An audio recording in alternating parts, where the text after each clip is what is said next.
राधे राधे मित्रों, जय गौ माता। सैकड़ों सालों से हमें ज्ञात है कि गाय के गोबर को यदि कहीं छिड़क दिया जाए, किसी मलमूत्र पर, किसी गंध पर छिड़क दिया जाए तो उसकी गंध तत्काल समाप्त हो जाती है, गंध आना रुक जाती है, या फिर उसकी जो डिकम्पोजिशन की और गलन की प्रक्रिया बढ़ जाती है। इसलिए गाय के इस तरल भाग का प्रयोग हम कई तरह के व्यर्थ पदार्थों को गलाने में, खाद के रूप में बदलने में करते रहे हैं। हमने एक चीज़ और भी देखी है कि गाय के कंडे की जो राख होती है उसमें भी ऐसी विशिष्टताएं रहती हैं कि वो कई तरह के जीवाणु विकाणुओं के विकास को रोक देती है, क्योंकि उन्हीं के माध्यम से दुर्गंध पैदा होती है। कई तरह के जीव जंतु हमें परेशान करते हैं, कई तरह के रोगों का संक्रमण फैलता है, लेकिन इस संक्रामकता को गाय के गोबर का तरल या उसके कंडे से बनी राख हमें बचा लेती है। अब यदि इसी चीज़ का प्रयोग कुछ अनंत तरीके से किया जाए, जैसे कि प्रयोग होते रहते हैं, गाय के गोबर के रस से हम अपने जो तैयार सब्जियां हैं, जो साग सब्जियां हमारे बगीचों में पैदा होती हैं, खेतों में पैदा होती हैं, उनको सुरक्षित रख सकते हैं, ज़्यादा समय तक खराब होने से, सड़ने से बचा सकते हैं। आपको जानकर आश्चर्य होगा कि आज भी हमारे देश में इतनी स्टोर हाउस खुलने के बावजूद, इतनी सावधानी बरतने के बावजूद भी हर साल 35,000 करोड़ से ज़्यादा की साग सब्जियाँ ट्रांसपोर्टेशन में ख़राब हो जाती हैं। किसान के खेत से हम तक पहुँचते हमारी रसोई में प्रयोग होने से पहले ख़राब हो जाती हैं। और 35,000 करोड़ की प्रॉपर्टी को थोड़ी नहीं होती, बहुत बड़ी अमाउंट होती है, क्योंकि इतना समय लगने के बाद उसमें सड़न की प्रक्रिया हो ही जाती है, या फिर पहले से ही उसमें कई ऐसे रोग रहते हैं जो सड़न की प्रक्रिया को बढ़ा देते हैं। तो इस प्रक्रिया को गाय के गोबर के रस में विद्यमान कई रसायन बचा लेते हैं, क्योंकि ऐसे प्रयोग हुए हैं। आप भी इस प्रयोग को कर सकते हैं। प्रयोग करने की कुछ टेक्निक रहती है। आप गाय के गोबर का रस निकाल लीजिए, तो उसमें कुछ ऐसे सक्रिय एंजाइम्स रहते हैं, यदि उनको कल्चर रूप में आप पाल लें, या फिर उस तरल में आप कुछ तरह की सब्जियों को भिगो के सुखा के रखें और दूसरी सब्जियों से इस कंपैरिजन करें, तो आप देखेंगे कि दूसरी खुली सब्जियों में जो सड़न की प्रक्रिया 2-3 दिन में शुरू हो जाती है, जबकि जिनको आपने गाय के गोबर के अंदर से भिगो के रखा है उसमें सड़न की प्रक्रिया कम से कम 1 से 1.5 हफ्ते तक बनी रहती है। उनमें इतने समय तक एक रुकावट आ जाती है। सड़न की प्रक्रिया को वो रसायन रोक के रखते हैं।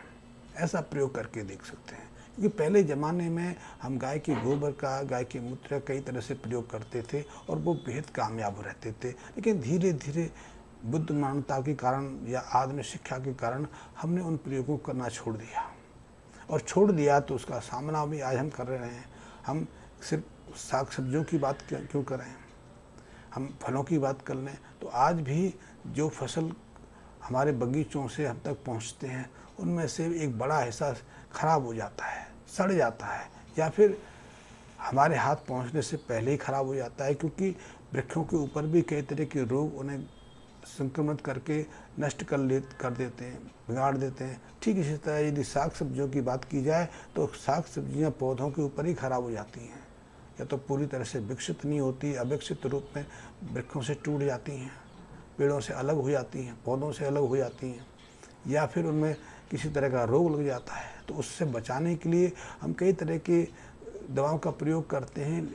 इससे दवाओं के कारण उन चीज़ों की विषाक्तता बढ़ जाती है, हमें जहरीलापन आ जाता है, उसका प्रभाव हमें अलग से भोगना पड़ता है। लेकिन फिर भी हम उस साग सब्जी को सुरक्षित नहीं रख पाते हैं, उसकी विषाक्तता यथावत रहती है। लेकिन इसी विषाक्तता को या उसको सुरक्षित रखने के लिए गाय का गोबर का रस हमारी मदद कर सकता है। गाय के गोबर की और भी उपयोगिता हैं। वैसे तो ये हमारे अनुभव कहते हैं कि गाय के गोबर से कई तरह के जीवाणु और विषाणुओं की विकसित होने की प्रक्रिया को रोक सकते हैं, उनके फलने फूलने को हम काफ़ी हद तक नियंत्रित कर सकते हैं। इस तरह बीमारी भी नियंत्रित हो जाती है, या साग सब्जियों में सड़न की प्रक्रिया भी रुक जाती है, फलों को सुरक्षित रख सकते हैं। और ये ऐसी हानि है जो हमें बहुत नुकसान पहुंचाती है। कभी कभी तो उसके कारण ही बाज़ार में महंगाई आ जाती है। क्योंकि आज हमारा देश कहें या संसार कहें बहुत मुट्ठी में बन हो गया, ग्लोबलाइज हो गया है। अब ऐसी स्थिति बन गई है कि आप अपनी चीज़ को सिर्फ अपने तक सीमित नहीं रख सकते, क्योंकि आज हमारा समाज अच्छी अमाउंट खर्च करने की स्थिति में हो गया है। अन्यथा 20-22 साल पहले टमाटर आलू का ब्याज कभी 5 रुपये से ऊपर नहीं जाता था। 10 रुपये में 5-5 किलो आलू टमाटर मिल जाते थे, प्याज मिल जाते थे। लेकिन अभी क्योंकि ट्रांसपोर्टेशन इतना सहज हो गया है कि आप अपनी फसल को, अपनी चीज़ को यहाँ से श्रीनगर ले जा सकते हैं या श्रीनगर से खरीद कर यहाँ बेच सकते हैं, क्योंकि ट्रांसपोर्टेशन अब कीमत को ज़्यादा प्रभावित नहीं करता। लेकिन ट्रांसपोर्टेशन में यदि आपकी वो साग सब्जियाँ खराब हो जाएं, फल सड़ जाएं, वो आपको नुकसान पहुंचा सकता है। तो उससे बचाने के लिए आपको ज़्यादा जतन करने की आवश्यकता है, ना कि ट्रांसपोर्टेशन के खर्चों को वहन करने की। तो ये काम सिर्फ गाय के गोबर से, गाय के मूत्र के माध्यम से संभव है, क्योंकि उनमें ऐसे रसायन हैं, ऐसे उसमें पदार्थ विद्यमान हैं जो सड़न की प्रक्रिया शुरू होने से पहले रोक देते हैं और इस तरह एक बड़ी हानि को बचा सकते हैं। ये बहुत महत्वपूर्ण है। इसी का हम खेती में भी काम में लेते हैं। खेती में भी कई तरह के इंसेक्टिसाइड, यानी कीटाणुनाशक दवाओं का निर्माण भी हम इनके माध्यम से करते हैं।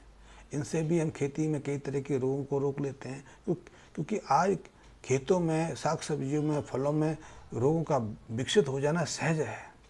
पहले ऐसा नहीं होता था। सहज इसलिए है कि हमारी पृथ्वी, हमारे खेत ही अब पोषक तत्वों से रहित होते चले जा रहे हैं। जब भी पृथ्वी के अंदर, हमारी भूमि के अंदर पोषक तत्वों का अभाव होता है, कमी होती है, तो उसका सीधा प्रभाव फसलों की उपज पर पड़ता है, फसलों के स्वास्थ्य पर पड़ता है।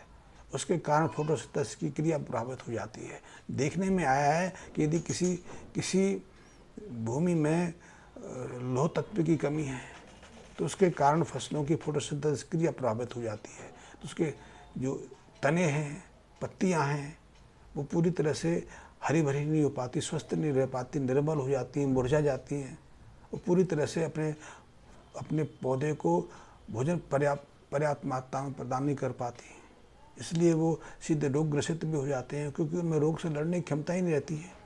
लेकिन यदि आप गाय के गोबर का या गौमूत्र का खाद के रूप में प्रयोग करते हैं, दवा के रूप में प्रयोग करते हैं, तो आपकी ये समस्या सहजता से दूर हो जाती है। इस पर किसी अतिरिक्त पैसे की खर्च करने की ज़रूरत नहीं पड़ती।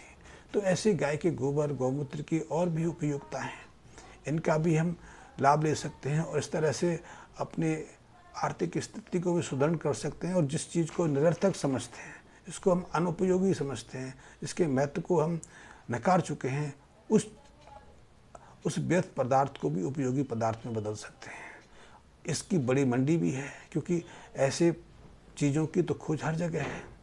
इससे हर व्यक्ति परेशान है। यदि कोई किसान अपनी फसल की रोग को लेकर पीड़ित हो जाए तो उसका समाधान कैसे करेगा? तो आप उसको आप सहजता